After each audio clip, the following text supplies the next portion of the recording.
So in the previous video, we learned about the ordered list, which has numbers. In this video, I'm going to teach you the unordered list. I'm going to come here. It's already marked down. And I'm going to write hashtag, hashtag, hashtag 9 unordered list.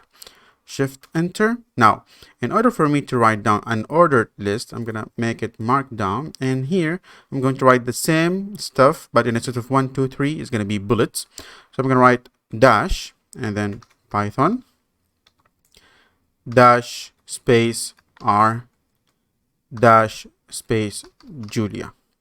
I'm gonna press shift enter, and as you guys can see, it's exactly the same information, but here I have 1, 2, 3, which makes it ordered list, and here I have bullets, which are dots. Now there's another way, which is writing a star instead of bullets.